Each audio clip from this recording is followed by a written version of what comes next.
አንድ ጃክ የተባለ ከ115 ሚሊዮን በላይ ሶሻል ሚዲያ ተከታዮች ያሉት ወጣት ልጅ ክፍሉ ላይ ቁጭ ብሎ ሳለ አንድ ሀሳብ ወደ ውስጡ ይመጣል።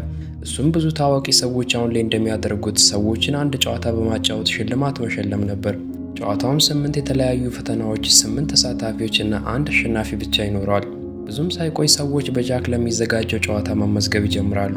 ቦታው ላይም ሁሉም ተሳታፊዎች ስልኮቻቸውን ሙሉ በሙሉ ቀይ ልብስና ጭንብል ለለበሱ ጠባቂዎች ማስረከብ ጀመሩ። ከተመዝጋቢዎቹ መካከልም ካሪና ማክሲን የተባሉ ሁለት ወጣት ሴቶች ይገኙበታል።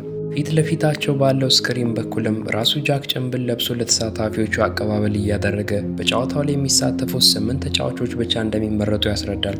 እያንዳንዱ ፈተናም በካሜራ ተቀርጾ 8ቱም ጨዋታ ከተጠናቀቀ በኋላ በዩቲዩብ ላይ ይለቀቃል። በዚህ ጊዜ ማክሲን የተባለች ተጫዋች መጨረሻ ላይ ለአሸናፊው ሽልማቱ ምን እንደሆነ ትጠይቃለች። ጃክም መልሶ አሸናፊው ሁሉንም የማህበራዊ ሚዲያ አካውንቶችን፣ ስፖንሰሮችን እና አጠቃላይ 115 ሚሊዮን ተከታዮችን እንደሚወርስ ይገልጻል። ምክንያቱም ጃክ ከሶሻል ሚዲያ ራሱን ለአንዴና ለመጨረሻ ጊዜ ሊያገል ፈልጓል። የጨዋታውም ተሳታፊዎች ይህንን ሲሰሙ በደስታ ጨዋታውን ለማሸነፍ ይነሳሳሉ። ከጥቂት ቆይታ በኋላም የመጀመሪያው ጨዋታ ይጀመራል። የጨዋታውም ስም ሳይመን ሴስ ይባላል። ይህም ማለት ተጫዋቹ ሳይመን ሴስ የሚለውን ቃል ከጠራ በኋላ የሚሰጣቸውን ትዕዛዝ መከተል አለባቸው። ነገር ግን ሳይመን ሴስ የሚለውን ቃል ሳይጠራ ትዕዛዙን ቢከተሉ ከጨዋታው ይወገዳሉ። ከዚያም የውሻ ጭንብል የለበሰ አጫዋች ወደ ሜዳው መጥቶ ጨዋታውን ይጀምራል። በመጀመሪያው ዞርም ሳይመን ሴስ ካለ በኋላ አንዴ ያጨብጭቡ ይላቸዋል። ተጫዋቾቹም እንደተባለው ያጨበጭባሉ። ነገር ግን በቀጣዩ አጫዋቹ ሳይመን ሴስ ሳይል እጃቸውን በጭንቅላታቸው ላይ አድርጉ ብሎ ትዕዛዝ ሲሰጥ አንድ ተጫዋች እንደተባለ ያደርጋል። በዚህም ሕጉን ስለጣሰ ከጨዋታው ይወገዳል። ነገር ግን ተወግዶ ብቻ አልቀረም። ያለምንም ማስጠንቀቂያ አጫዋቹ በአሰቃቂ ሁኔታ በመዶሻ መቶት ይገለዋል። ይህንን የተመለከቱ ቀሪዎቹ ተጫዋቾችም ይደነግጣሉ። ከዚያም አንዷ ተጫዋች በፍርሃት ለመሸሽ ስትሞክር በሌሎቹ ጠባቂዎች በጥይት ተመታ ትሞታለች። ከዚህ ክስተት በኋላም 8 ተጫዋቾች ብቻ ይቀራሉ። እነርሱም ካሪ፣ ማክሲን፣ ኤጄ፣ ሩት፣ ካሌ፣ ዋልት፣ ጄስ እና ሰንሻይን ይባላሉ። በመጀመሪያ ጨዋታ ምክንያትም ሁሉም ተጫዋቾች ውጥረትና ፍራቻ ውስጥ ገብተዋል። ይህ በእንዲህ እንዳለ ወጣቱ ጃክ ከሴት ጓደኛዋ ሉና ጋር ይገናኛል። ሉናም እንደሱ ሶሻል ሚዲያ ላይ ታዋቂ ነች። ሁሌም ቢሆን ተከታዮቿን ለማስደሰት የተቻላትን ሁሉ የምትጥር ሴት ናት። ከጃክ ጋር ከተገናኘች በኋላም አንዳንድ ነገሮችን ይነግራታል። ጃክም ይህን ጨዋታ ከጨረሰ በኋላ አብረው ከዚህ እንደሚሄዱና ከሶሻል ሚዲያ እንደሚርቁ ይነግራታል። ወደ ጨዋታው ስንመለስ ደግሞ የተቀሩት 8 ተጫዋቾች ወደ ማረፊያ ክፍላቸው ከተወሰዱ በኋላ ተመሳሳይ የሆነ ሰማያዊ ልብስ እንዲለብሱ ይደረጋሉ። በዚህ ጊዜም ካሪ የተባለች ተጫዋች በፍርሃት ስታለቅስ ተመልክተው ሁለት ሴቶች ሊያረጋጓት ይሄዳሉ። ነገር ግን ካሌ የተባለው ልጅ ራስ ወዳድ ከመሆኑ የተነሳ ውድድሩን ለማሸነፍ ተነሳስቷል። ይህንን የተመለከተው ዋልትም ከሱ ጋር ለመተባበር ይነሳል። በነጋታውም ሁለተኛው ጨዋታ ይጀምራል። የጨዋታው ስምም ሆፕ ስኮፕ ይባላል። ህጎቹም ቀላል ናቸው። ተጫዋቾቹ አረንጓዴ መብራት በበራበት ሳጥን መሰል መስመሮች ላይ እየዘለሉ ይገባሉ። ነገር ግን የመስመሩ መብራት ወደ ቀይ ከተለወጠ መንቀሳቀስ አይችሉም። እናም ከተንቀሳቀሱ ይወገዳሉ። ቢሆንም ግን ተመልሶ ሰማያዊ ሲሆን መንቀሳቀስ ይችላሉ። ከዚያም ጨዋታው ይጀምራል። የመጀመሪያውም ተጫዋች ኤጄ ነበር። ኤጄም በጥንቃቄ ከአንዱ ሳጥን ወደ ሌላው ሳጥን በመዝለል እና ቀዩ መብራት ሲበራ በመቆም የመጀመሪያውን ጨዋታ በተሳካ ሁኔታ ያልፋል። እንደ ድል ሆኖም መብራቶቹ የሚቀያየሩት በፍጨት እንደሆነ ይረዳል። ከዚያም ሚስጥሩን ሄዶ ለነ ዋልት ተናግሮ ካሊ እና ዋልትም ያለምንም ስጋት ያልፋሉ። በመቀጠልም ተረኛዋ ሰንሻይን መጫወት ትጀምራለች።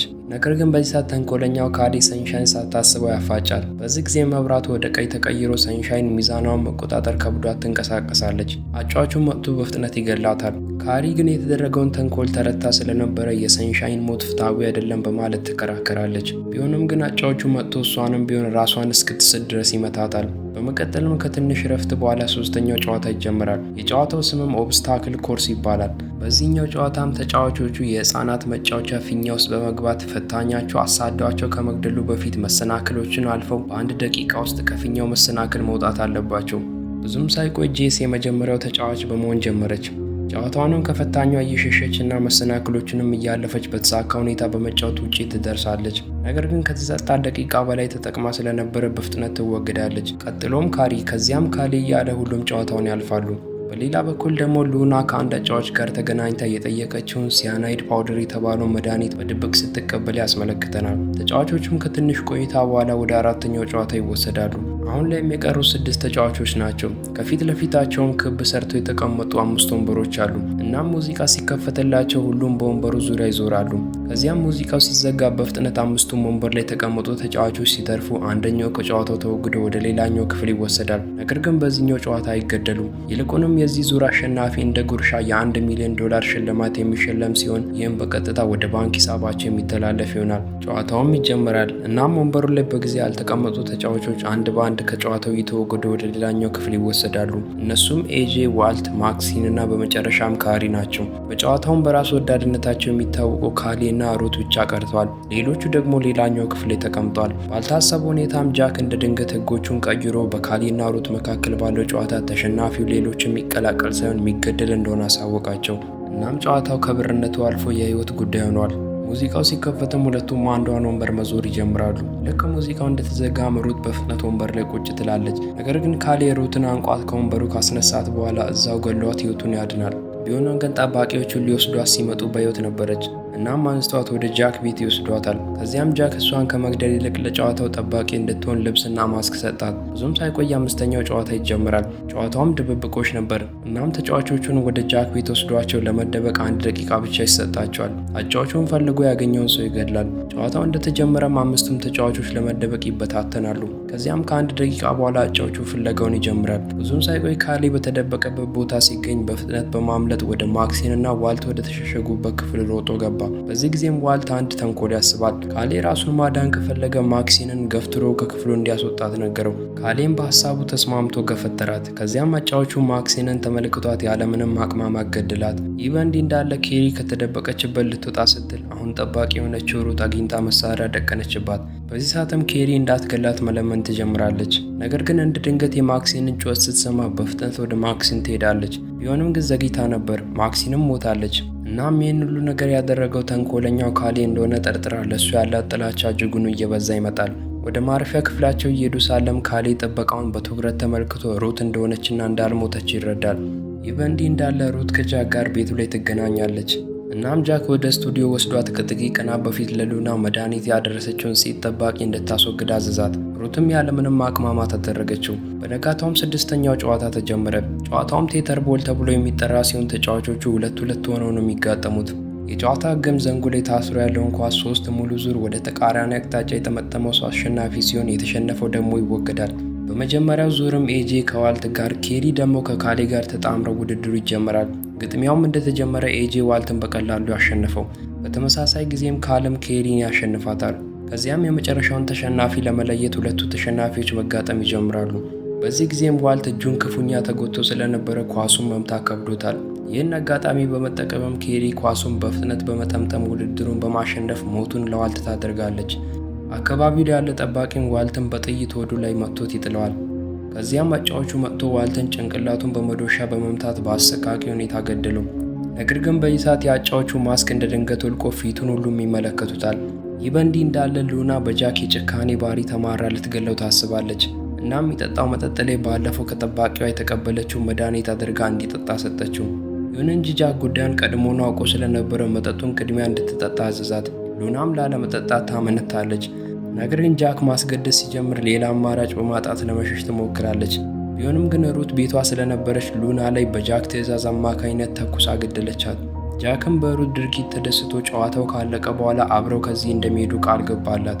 ከዚያም ከትንሽ ቆይታ በኋላ 7ኛው ጨዋታ ይጀምራል። የጨዋታውን ሕግ በጣም ግልጽ ነው። ተጫዋቾቹ እያንዳንዳቸው የኤሌክትሪክ ኬብሎች ጭንቅላታቸው ላይ ይገጠምላቸዋል። እናም ፊት ለፊታቸው ባለው ስክሪን ላይ የሚመጡ ፊደላቶችን እየተመለከቱ ቃላትን መገመት አለባቸው። እናም በትክክል ካልገመቱ የኤሌክትሪክ ንዝረቱ እየጨመረ ይሄዳል። ሁሉንም ቃላት በትክክል የገመተው ሰው ደግሞ ወደ 8ኛውና ወደ መጨረሻው ጨዋታ ያልፋል። ጨዋታው እንደተጀመረም ኬሪ እና ኤጄ ትክክለኛዎቹን ቃላቶች መገመት ችለዋል። ነገር ግን ካሌ በተደጋጋሚ የተሳሳተ ግምት ስለገመተ ንዝረቱ እየጨመረበት ይሄዳል። ቢሆንም ግን በስተመጨረሻ ትክክለኛውን ግምት በመገመት ወደ መጨረሻው ዙር ያልፋል። እናም ካሪ እና ኤጄ ብቻ ይቀራሉ። በዚህ ጊዜም ኤጄ ካሪ እንድትሞት ስላልፈለገ የተሳሳተ ግምት በተደጋጋሚ በመገመት ራሱን መስዋዕት ያደርጋል። ለመጨረሻው ግጥሚያም ካሪ እና ካሌ ብቻ ይቀራሉ። ይህ በእንዲህ እንዳለ የአሻንጉሊት ጭንብል ያደረገው አጫዋች ጃክን ለመገናኘት ይመጣል። ጃክም እሱን ሲያዩ በጨዋታው ወቅት ፊቱን በማሳየቱ ተናዶበት ስለነበረ ወደ ቤቱ ካስገባው በኋላ ሩትን እንድትገለው አዘዛት። ሩትም እንደታዘዘችው በከባድ መሳሪያ ተኩሳ ገደለችው። ብዙም ሳይቆይ የቀሩት ተጫዋቾች ወደ ፍጻሜው ጨዋታው ይወሰዳሉ። ጨዋታውም እጅግ በጣም ቀላል ነበር። ከፊት ለፊታቸው ያለውን ባንዲራም በፍጥነት ሮጦ በመሄድ ቀድሞ የያዘው ሰው አሸናፊ ይሆናል። ነገር ግን በዚህኛው ጨዋታ እርስ በርስ መገዳደልም ሆነ ማሰናከል የተከለከለ ነው። ማንኛውም አይነት የማጭበርበር ሙከራም ወዲያውኑ ያስገድላል። ጨዋታው እንደተጀመረም ካሪና ካሌ ወደ ቀዩ ባንዲራ በፍጥነት መሮጥ ይጀምራሉ። በዚህ ጊዜም ተንኮለኛው ካሪን ማንም ሳያይበት ገፍትሮ በመጣል ባንዲራውን በፍጥነት ይይዘዋል። ቢሆንም ግን የያዘው ባንዲራ ትክክለኛ ሳይሆን ተጫዋቾቹን ለማሰናከል የተቀመጠ ነበር። ካሪም በጫካው ጫፍ ላይ ሌላ ባንዲራ ተመልክታ በፍጥነት ለመያዝ ሄደች። እናም ካሌ ከዘገየ በኋላ የያዘው ባንዲራ የተሳሳተ እንደሆነ ይገነዘባል። በውጤቱም ካሌ ከውድድሩ ውጭ ሲሆን፣ ካሪ ደግሞ የመጨረሻው አሸናፊ ትሆናለች። ከጥቂት ቆይታ በኋላም አንድ ጠባቂ ወደ ካሪ ቀረበና ራሷን እንድትስት የሚያደርግ መርፌ ይወጋታል። በኋላ ላይም ወደ ንቃተ ህሊናዋ ስትመለስ ራሷን በጃክ ቤት አገኘች። ቀና ስትልም በጠረጴዛው ላይ የጃክ የማህበራዊ ሚዲያ ኢሜይል እና ፓስወርድ የያዘ ወረቀት አገኘች። ይህ ብቻ ሳይሆን አንድ ጠባቂ ወደ እሷ መጥቶ ቤቱ አሁን የእሷ እንደሆነም ነገራት። ይህ ሁሉ ከሆነ በኋላም 3 ወራት አለፉ። እናም ካሪ አሁን ታዋቂ ሆናለች። ቢሆንም ግን ጃክ አዲስ የሶሻል ሚዲያ አካውንት ከፍቶ ብቅ ይላል። ፊልሙን በስተመጨረሻ ካሪ ቤቷ ላይ ቁጭ ብላ ሳለ ካሌ እንደ አዲስ በሶሻል ሚዲያ እንደመጣና ከሩት ጋርም ግንኙነት እንዳለው ተመልክታ ስትደነግጥ እያስመለከትን ይጠናቀቃል።